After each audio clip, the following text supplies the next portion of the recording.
ఈరోజు ముందు ముందు పోలీస్ స్టేషన్ల పరిస్థితి ఏంటంటే పోలీసులను వెళ్ళి కొడతారు, పోలీస్ స్టేషన్ తగలబెడతారు, ఇంకా అర్థం వస్తే పోలీసులు కూడా తగలబెడతారు. అంటే నాకు ఈ విధంగా అర్థమవుతుంది. ఎందుకంటే పోలీసులు అనేది కేసు కట్టాలి సమస్య వచ్చినప్పుడు ఇన్ టైంలో కేసు కట్టరు. వీళ్ళు ఇన్ టైంలో కేసు కట్టకపోవటంలా మరి అత్యాచారాలు జరుగుతున్నాయి, మానభంగాలు జరుగుతున్నాయి, దొంగతనాలు జరుగుతున్నాయి, రేపులు జరుగుతున్నాయి. మరి ఆడకూతురుని పట్టబగల బట్టలు తీస్తున్నారు ఆఖరికి. ఇది గుంటూరులో జరిగింది, రాష్ట్రం మొత్తం తెలుసు. మరి ఇదంతా కూడా పోలీసులు ఇన్ టైంలో కేసు కట్టకపోవటం. అసలు వీళ్ళకి పోలీసులు అనేది కేసు కట్టాలి ఇన్ టైంలో. వీళ్ళకి కేసు కట్టాలంటే ఎమ్మెల్యే చెప్పాలంట కేసు కట్టాలంటే, లేకపోతే ఎమ్మెల్యే కింద పిఏ చెప్పాలి, లేకపోతే ఆడి కింద ఇంకో పిఏ ఉంటాడు ఆడు చెప్పాలంట. మరి వాళ్ళే చెబితే కేసు కడతామని బోర్డులు పెట్టండి, లేదా టీవీలో ప్రకటన ఇవ్వండి. అప్పుడు ప్రజలు ముందు వాళ్ళ దగ్గరికి వెళ్ళి మీ దగ్గరికి వస్తారు.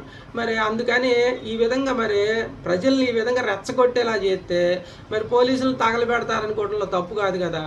అంతేకాదు మరి మన ఈ మధ్య గుంటూరులో ఒక 5 కుర్రోళ్ళు ఏదో కారు అద్దాలు బాగాలు కొట్టారని చెప్పి వాళ్ళని రిమాండ్కి తీసుకొచ్చారు. బీటెక్ కుర్రోళ్ళు వాళ్ళు, కావాలంటే రికార్డెడ్గా చూసుకోండి గుంటూరు సబ్ జైలుకి వెళ్ళి. అట్లాగే ఒక 2 కుర్రోళ్ళని ఒకడు కొట్టాడు తాడేపల్లిలో. కొట్టాడని చెప్పి వాడి ఆటో మీద పెట్రోల్ పోసాడని వాడు కేసు పెడితే, ఇప్పుడు వాడిని కొట్టినప్పుడు వాడిని కూడా అరెస్ట్ చేయాలి కదా, వాడిని చేయలా. ఈ 2 కోళ్ళని తీసుకొచ్చి రిమాండ్కి పెట్టారు గుంటూరు సబ్ జైల్లో. అట్లాగే ఒకడి ఇంటి సీసీ కెమెరాలు బాగలు కొట్టి గేట్ లైట్లు బాగలు కొట్టాడు. వాళ్ళని తీసుకొచ్చి లోపలేశారు. ఒకడైతే వాడి ఇంటి ముందు మందు తాగుతున్నాడంట. పోలీసు వాడు జీప్ వెళ్ళిందంట అదే టైంకి. వాడింటి ముందు మందు తాగకూడదని చెప్పి వాడిని తీసుకొచ్చి రిమాండ్కి వేశారు. అట్లాగే ఒక ముసలి అతను 65 ఏళ్ళు ఉంటే అతను అతనికి 1000 రూపాయలు బాకీ అంట. వాళ్ళు వచ్చి వీడితో గొడవ పడుతున్నారు. వీడితో గొడవ పడుతుంటే ఈ ముసలోని పోలీసు వాళ్ళు జీపేసుకొని తీసుకొచ్చి రిమాండ్కి పెట్టారండి 1000 రూపాయలు బాకీకి.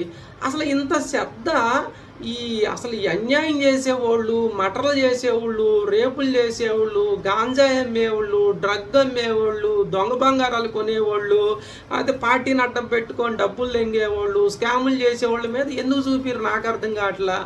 అందుకనే మిమ్మల్ని ఈ విధంగా తిడుతుంటారు. సరే, అందుకని మరి మీ పోలీసులు ఈ విధంగా చేస్తుంటే మరి నిజంగా ముందు తగలబెడతారనుకోవడం తప్పు కాదు కదా. ఈ విధంగా ఉంది. సరే, గుంటూరులో కేసులు అయితే ఈ విధంగా రిమాండ్ ఇచ్చారు, విన్నారు కదా. కానీ మంగళగిరిలో అంటే చట్టం వేరు ఉంటుంది, అంటే వీటికి విరుద్ధం. ఎందుకంటే మనకు బాకీ ఉన్నాడు అనుకోండి ఎవడన్నా, వాడిని మన ఇంటి మీదకి పంపిస్తారు. ఏది మనం న్యాయం అడుగుతున్నామని. ఒక ఆడకూతురు బీసీ మహిళని మంగళగిరిలో పట్టబగల బట్టలు ఉడిదిస్తే వాళ్ళు న్యాయం చేయలేదని నేను అడిగినందుకు నాకు బాకీ ఉన్నవాడిని ఇంటికి పంపించి లీగల్గా కోర్టులో నేను ఫైట్ చేస్తుంటే వాడితో కేసు పెట్టించి నన్ను రిమాండ్కి పెడతారు.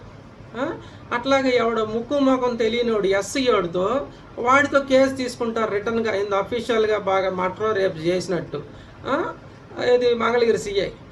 అట్లాగే మా బంధువులు ఒకళ్ళు అర్ధరాత్రి 11ంటికి వచ్చి ఇల్లు బాగలు కొట్టి ఇల్లంతా ధ్వంసం చేస్తే వాళ్ళ మీద కేసు ఉండదు, రిమాండ్ ఉండదు.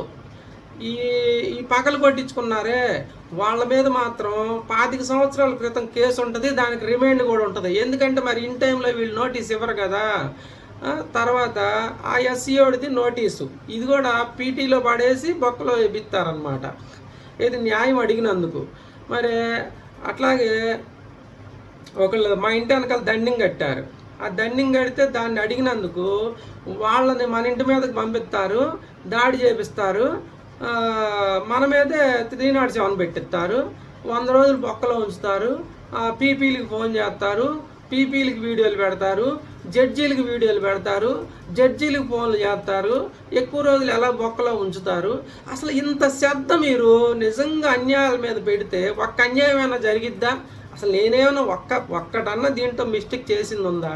అసలు నా ఇంటి మీదకి ఎవడన్నా వచ్చాడా? నేను ఒకటి ఇంటి మీదకి వెళ్ళానా? పోని నా మీద నెంబర్ ఆఫ్ అని, రౌడీ షీట్ అని ఇన్ని కట్టారు. అసలు నేనేమైనా మంగళగిరిలో పొడిచింది ఏమైనా ఉందా? ఒక మటర్ ఉందా? ఒక రేపు ఉందా? ఓ గాంజాయి ఉందా, ఒక డ్రగ్ ఉందా, లేకపోతే ఏమన్నా దొంగ బంగారాలు కొన్నానా, లేకపోతే మంగళగిరిలో టీడీపీ వాళ్ళు కొంతమంది ఉన్నారు కదా, ఓట్లకు డబ్బులు తెంగేవాళ్ళు ఉన్నారు. అచ్చంగా పార్టీలో తిరిగి పెళ్ళాలను పండుకోబెట్టి 2 పూట్ల 3 పూట్ల మందు తాగేవాళ్ళు ఉన్నారు. తప్పుడు కేసులు పెట్టి పార్టీని అడ్డం పెట్టుకొని డబ్బులు ఎగదెంగేవాళ్ళు ఉన్నారు. పార్టీలను అడ్డం పెట్టుకొని స్కాములు చేసేవాళ్ళు ఉన్నారు. వీటిల్లో నేనేమన్నా చేశానా? అసలు ఇందులో ఏ ఒక్కటన్నా నా దగ్గర ఇల్లీగల్ యాక్టివిటీస్ ఉందా?